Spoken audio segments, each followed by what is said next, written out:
Magandang araw po sa inyong lahat mga kababayan at welcome back dito po sa Pinas News Review at ito nga, malaking pasabog. Buwing pinagtawanan, nako po, Legarda Leveste nagbabala na. Ayan mga kababayan, patungkol po riyan ang ating alamin at bibigyan ng reaksyon sa video ito.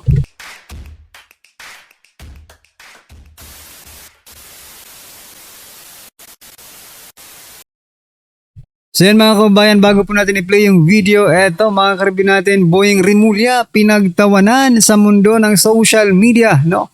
Pero bago po natin basahin yan mga kababayan, kung bago ka pa lang at di pa po nakapag-subscribe sa ating munting channel at pa-subscribe din naman po mga kababayan na naglalambing lang po, no? So eto mga karibin natin, simulan po natin dito, no? Kasi kahapon po mga kababayan, grabe po ang mga paratang ni Rimulya kaya Congressman Leveste, no? Ito ngayon, nasupalpal po siya ng Meralco, mga kababayan. Sabi po ng Meralco, disinformation ito. Aba, biruin mo mga kababayan, ha? Ombudsman, nagpakalat ng disinformation. Meralco pinabulaanan ang umanong bili ng solar franchise. Ayan na. Kaya marami po sa ating mga kababayan ang nagulat at pinagtawanan nga itong si Boying Rimulya sa pagpapakalat ng isang di ba? Di totoong balita or impormasyon. Ay nako, ano bang nangyayari sa ombudsman? Di ba? Ano po bang nangyayari sa ombudsman? Mukhang the ombudsman is working, no? Not for justice, but for politics mga kababayan. Diba? Alam naman po natin, di ba? Alam naman po natin that Congressman Leveste is one of those, no, na lumalaban para sa korupsyon mga kababayan. Kaya siguro ko dito po sa Cabral files nito, no, ay napapaloob, may mga napapaloob na hindi dapat lumabas mga kababayan. So, may kredibilidad pa kaya ang ombudsman matapos pong pabulaanan, pasinungalingan ng Meralco ang kanyang akusasyon? Diba?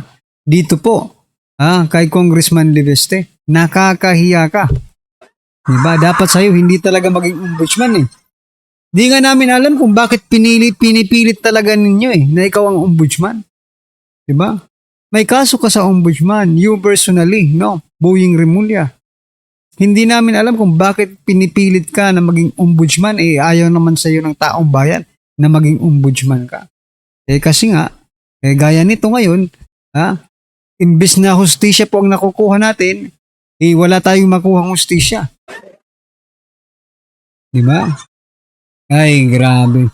Anyway, eto mga kababayan, sabi po dito, grabe, Boying nagpanik sa malaking pasabog ni Kong Leveste, nagbigay ng babala sa gobyernong ngagba ni Marcos Jr. Nako po.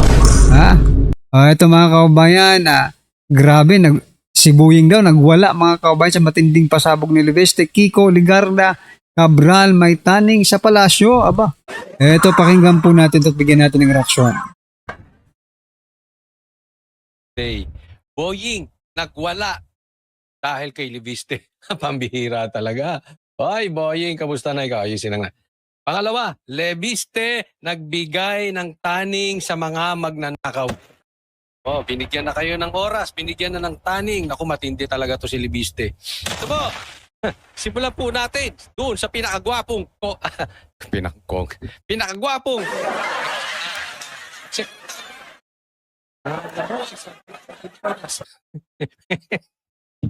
punta po tayo dito kay Boying, yung paborito niyong best friend. Sige, anong masasabi dito ni Secretary Boying Rimulya? Franchise, hindi mo ninenegosyo. Yung batang-bata ka, ninenegosyo mo yung franchise? Wala ka ba kahihiyan? Nako! Sinungaling. Binanata ni Boying si Leveste. Batang-bata ka ba? Wala kang kahihiyan? Anong klaseng Pilipino yan? Maanghang ang tirada ni Ombudsman Jesus Crispin Remulla kay Batangas 1st District Representative Leandro Leviste. Sa kanyang radio program kaninang umaga, sabi ni Remulla, iniimbestigahan na ang anyay pagbenta at paglipat ni Leviste sa prangkisa na nakuha ng kumpanya nito sa sektor ng solar energy na hindi anya inaprubahan ng Kongreso. Walang consent ang Congress sa transfer ng franchise na yan. Critical yan. National franchise. National franchise yun. Renewable energy, critical to the national life. Tapos ganun lang. Na-flip. Bebenta mo, flip mo lang. Na-flip. Nanay mo pa, senador? Noong 2019, nakakuha sa Kongreso ng Ano namang kinalaman kung nanay niya ang senador? Buti nga itong batang ito, negosyante, bata pa lang, negosyante na, di ba? 25-year franchise ang solar company na Banatan natin ha. Sabi kasi niya, nanay mo senador. Oh. Oo nga, senador po ang nanay niya at siya po ay negosyante. Ikaw, no? Naging DOJ ka. Naging ombudsman ka, naging congressman ka. Oh, anong anak mo? Nahulihan ng droga. Saan tayo mas maniniwala? Sa anak ng senador na negosyanteng bata? Okay? Kesa sa isang ama ng isang nahulihan ng droga. Aray ko po.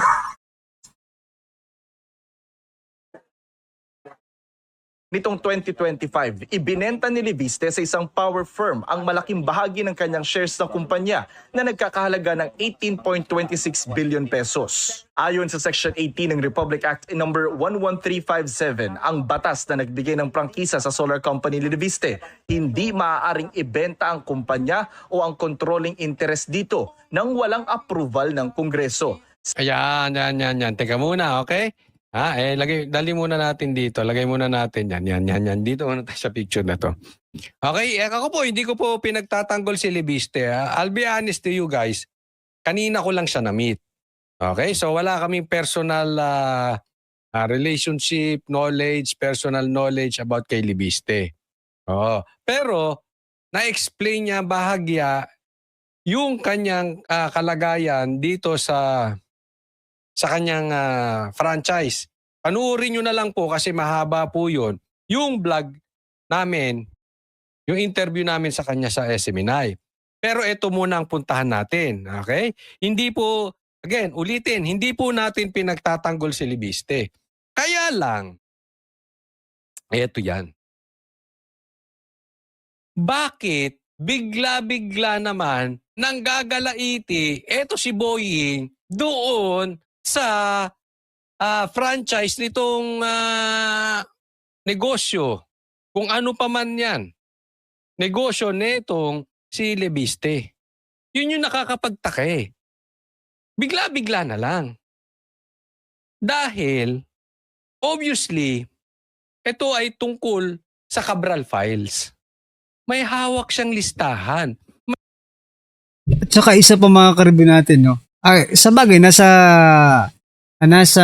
mandato naman yan ng ombudsman, no? Na makialam pagdating po sa mga government official. Pero kung iisipin mo talaga mga karibin natin, no? Yung ginamit bang pera sa pagninegosyo ni Leviste ay galing sa kaban ng bayan? Galing ba yun sa nakaw? For example na lang, gaya po ng mga flood control ghost project dyan, na galing sa nakaw. Yung mga ari-arian nila, yung mga bahay nila, yung mga sasakyan nila. Diba? Galing sa mga nakaw nila. Tapos, wala man lang mapanagot ng mga malalaking isda dyan. Diba? Nako, nilalayo na nga sa malaking isda eh. Tingnan nyo ngayon ha. Ito yung malaking isda mga kabayan dito. No? Lalambatin na sana eh. Lalambatin na sana kaso, pinalayo nila yung malaking isda. So eto, si Leviste ang gusto nilang malambat mga kababayan. No? Papayag ba tayo dyan? Siyempre, hindi. Suportahan po natin si Congressman Leviste. No? May hawak siyang ebidensya. Dahil dati namang nabenta na yan ni Leviste. Ang tagal-tagal na po. Hindi ka naman naimik. Sasabihin, ngayon lang siya naupong ombudsman, miski na. Di ba? Yung timing eh. Yung timing po, ng pagwawala, kita mo galit. Huwag kang magwawala, boy. Lalo kang papangit niyan. Hindi naman nagwawala siya patungkol dyan. So anong kinakalabasan nito?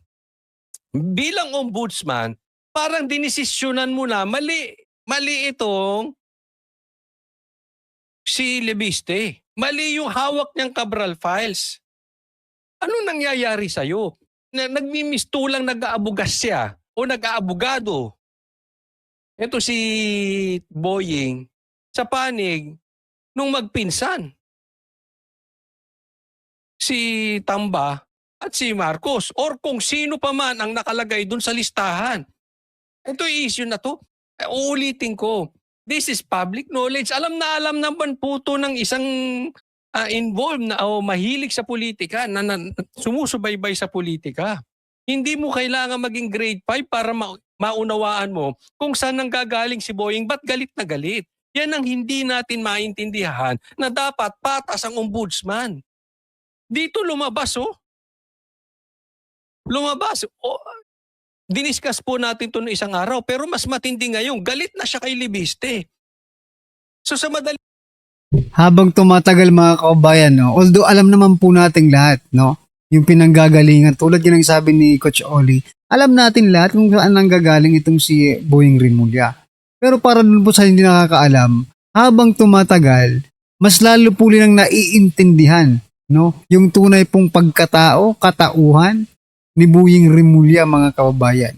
Kung para ba talaga ito sa hustisya o para ito sa kanilang mga pansariling interes mga kababayan. Diba? tingnan nyo, pupusta ako sa inyo. Hindi magtutugma yung listahan, yung Cabral files ni Leviste tsaka ni Boying. Kasi ngayon pa lang, parang alam na ni Boying kung ano yung nasa listahan, baka nga alam na niya. At lumalabas, pinagtatanggol niya itong mga nasa listahan. Ganun na yun, hindi siya open. Hindi siya open doon sa hawak ni Cabral. Malaki po ang problema talaga ng Pilipinas.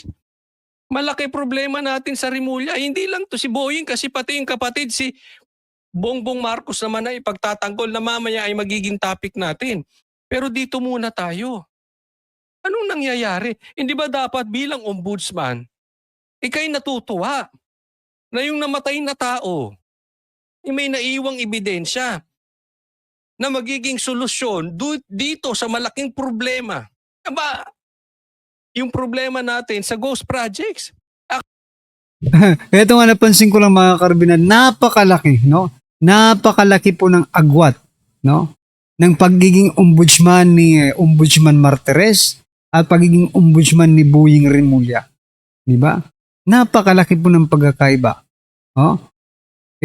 Si Rimulya, parang hindi ugaling ombudsman ang ipinapakita, no? Yung kanyang attitude, no? Yung kanyang mga galawan. Pampolitika pa rin no? Pamumulitika pa rin po ang kanyang galawan, no? Malayong malayo sa pagiging isang tunay, no, na ombudsman gaya po ni Ombudsman Martires. Yan na nga kasi ang problema, no? Naglagay po tayo ng isang ombudsman na galing po sa politika. Politiko kumbaga. Alam naman po natin kapag galing po sa politika, mga kababayan, panyero, di ba? Mga kaalyado, hindi maiwasan 'yan.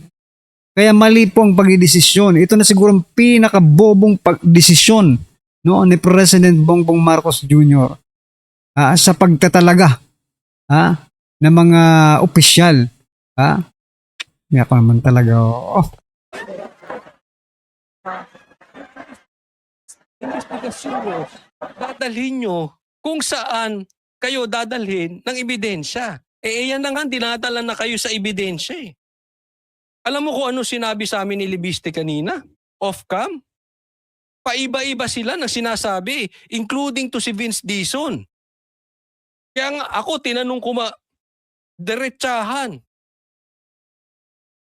Malinis ba si Vince Dizon? Ganun as simple as that. Tinanong ko, malinis ba yan? Kasi ang tingin ng tao dyan, bago nilagay sa DPWH yan, malinis yan. Parang nagagalit sila. Anong nangyayari kay Vince Dizon? Tinanong ko. At sinagot naman ni Libiste, panuorin nyo. Dahil, yung dun sa vlog ko, dun niya sinagot ng kompleto. Pero sagot niya sa akin, naiipit si Libiste. Ay, naiipit si Vince Dizon. E ba tayo niya magsalita? Wala siyang magagawa eh. So sa madaling salita, alam ni Vince Dizon.